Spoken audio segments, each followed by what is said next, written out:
Dr. Bijlani to Madhuban Shri Aurobindo Ashram in the pristine valley in Khammam, also called the Valley of Divine Love. And as our main focus of Madhuban Shri Aurobindo Ashram Delhi branch is to work with youth in integral education and livelihood. So your visit here is very significant because it has coincided with the visit of youth from Pantnagar Agriculture University. And when the youth is here, one of the things that keeps coming to us is the quote, beautiful quote by Shri Aurobindo, our main guide. We are not born for the dawns of the past, but the noons of tomorrow. And in this context, your wisdom and your understanding of Shri Aurobindo's call to the youth becomes very significant.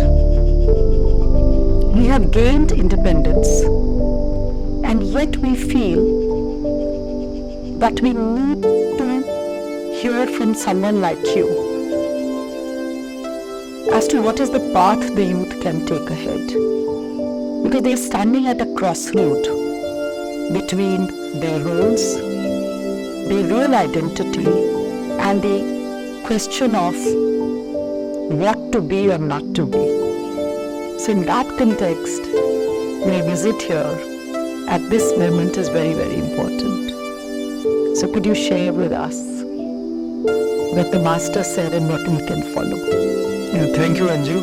I feel a little awkward being welcomed like that because I might be coming here after a long time. But I was saying I'm an insider and it's like homecoming. Whether it's here or in the Valley Ashram, Yes. Both are homes to me. Anyway, thank you all the same. And I will just focus on the youth. That has been one of my passions, and I take it as the Baba's grace that when I decided to come here, the Pantnagar group of students were also here. And that might be sort of a material expression of something that is close to our hearts. Yes. In that we have this group, and that created this occasion for this conversation. Yeah. Well, to say that the youth are the future of the country and therefore very important would be a hackneyed expression. But in light of Shri Aurobindo and the Mother's vision, it requires a special significance. And as a Buddha, I mean, they have focused on the world passing through a very important phase in terms of the evolution of consciousness. We are at that tipping point where the human consciousness is going to take a big leap in the very near future. In fact, the descent of the supramental on Earth only happened in 1956, which means that the possibility of the supramental consciousness manifesting in larger numbers has already been created. But naturally it will take time for the number of such beings who have that type of consciousness to grow. Will take time, but the signs of it are already visible, and that is where the youth acquire a special significance, because it is the children being born now, those who are young, who will shape this new world, and among them there would be a significant number of those who have arrived at a considerably higher level of consciousness than we are accustomed to on this earth. And this is really here. We're finding that more and more children are asking very deep questions, deep existential questions at a very young age. And when it comes to a little older children, the adolescents, we're not thinking only in terms of what type of a career we'll have, without a career which will give them enough of money and status and security and so on. They are thinking more in terms of a career which will give them some meaning in life. which will fulfill a purpose in life. Which means that they are not primarily ego-driven, but they are love-driven.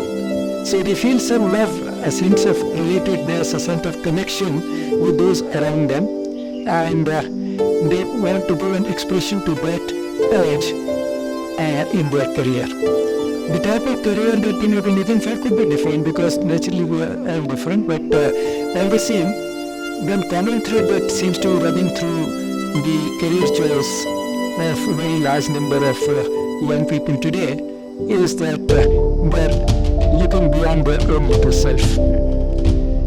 We would call them sort of the sun-eyed children of a marvelous dawn, to use that expression from Sri Aurobindo. I mean, we are seeing more and more of these sun-eyed children. And sometimes you can see the sparkle in their eyes and the enthusiasm which they show in what they do.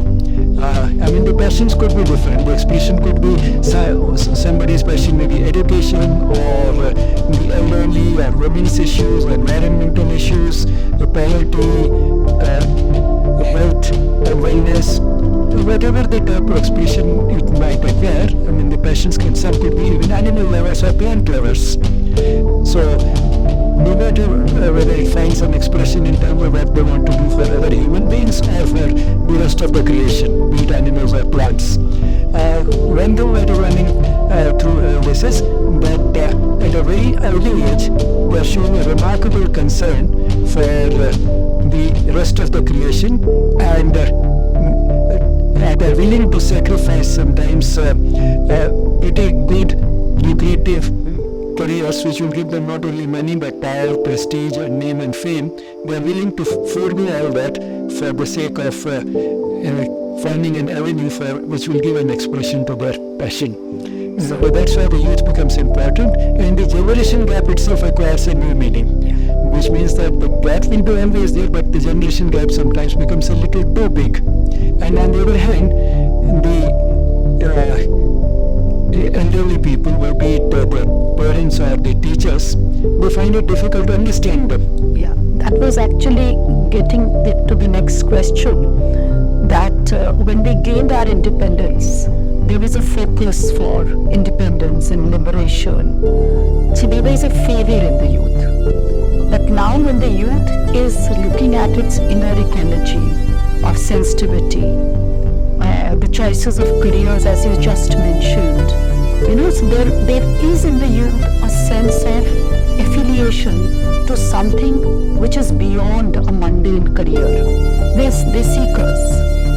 How do we, in this context, of course Sri Aurobindo becomes more relevant, but how do we as a society, how do we as followers of Sri Aurobindo again relook at the message that Sri Aurobindo had given to us? Because I think Sri Aurobindo as a seer was looking at all this.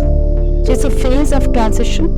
It's also a phase where what he was seeing for even in the meaning of India's independence and the career choices.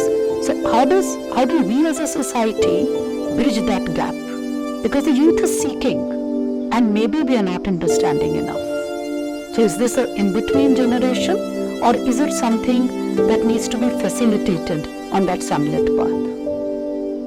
And how can it be done? And that's a good question. On one hand, the youth do need a little bit of guidance, and but at the same time, it has to be given with a little more understanding and acknowledgement that although some of us as parents and teachers might be much older, in some ways we might be ignorant as compared to them, because the level from which they are coming is something which will not make enough sense to us. We are not accustomed to it. Many of us do need youth to come forward. Many of us do look at the noons of tomorrow. But somehow within our systems, within our ecosystems, what Sri Aurobindo has said for the youth is not only something as a dogma we can preach, but how do we create spaces for youth to come and experience places like these? And I think that's the quest that you have, and you have worked so much in the space of yoga with the children, with the youth. And people like us are working on their livelihood here. We are working on their inner ecology when it comes to integral education. But there still seems to be some kind of a gap that either you run away, you take a sabbatical and then you come. Is it possible that while they're working, they also experience the pairs in these places? What is it that we can do? Maybe we need a larger series with you. But I wanted to leave this question behind as to how do spaces like ours become spaces where youth can come, not by a crisis, not by throwing away things, but as part of a daily absorbing something that Sri Aurobindo has already told us, the Mother has already spoken about us. So, I just wanted a few words as to how we can focus a little more, because you had the experience of working for many years with youth. When I share with us, so all life is yoga, and if we have to do sort of give it an expression, the life has to be a little more sort of appropriate for the practice of yoga. So we have to look at life itself in a new way, rather than look upon that phase when yoga can be practiced more meaningfully as a stopgap arrangement or as a sabbatical. So that's I think what you're trying to hint at. So we have to bring sort of a daily life for these young people in such a way that the practice of yoga, practice working consciously towards the growth of their consciousness is possible, while at the same time looking after the basic necessities of life. And I think that is our hope. And that is a lot of work that we all need to do. And we will have not just to plan, but also dedicate a part of our work towards beckoning the youth. So, any other thing that you would like to say?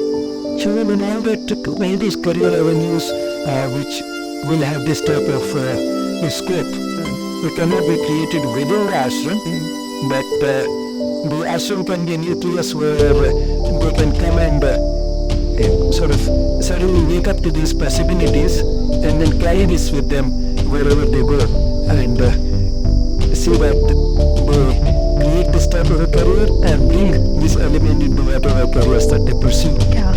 So what you just said, I already see in management a lot of what mother's principles are, the values that she's talked of, what Sri Aurobindo has talked of. I think they're part of the new consciousness, but also it can be incorporated in systems of colleges, systems of management, not just as tools, but principles by which we all live by. So maybe we all have to take a step back to see how the youth actually looks at life from a different paradigm than the one which our education system has prepared them for. So that's a huge responsibility. And I'm very grateful that you are here. And we have to do a lot of work and need guidance from each other as to how do we do about it. Yes, we have to sort of look at it from every possible angle. We might feel that the best place to work with would be the school children, because they were starting and to lay the right type of foundation. But then for that we need teachers who can lay that type of foundation, which means that we have to work with the teachers and with the teachers. But then the school contributes only a small part of the inputs that the child has for development. The family also contributes, which means we also have to work with parents. And we also have to work with those we might be sort of in senior positions, like the heads of schools, the principals, the policy makers in education, because unless they are also on the same page, they can become a bottleneck in bringing about the type of changes that some enthusiastic teachers might be willing to do. So We have to work at all these levels to some extent simultaneously, and that is what. And some have already gone through a school system which was not conducive. They have been college, so we have to work also with college students. So I mean, one can think from so many angles and find that the focus may remain youth, but still it has to be approached in so many ways. And we're already doing it here. We have been doing it for a long time in Madhuban. You worked with the school children, starting with the nearby school, the semi-high school. You worked with the teachers there, and then you have been widening the scope to more and more schools and school teachers and the college students, college teachers. I mean, you have been widening that scope, as I can see over the last many years.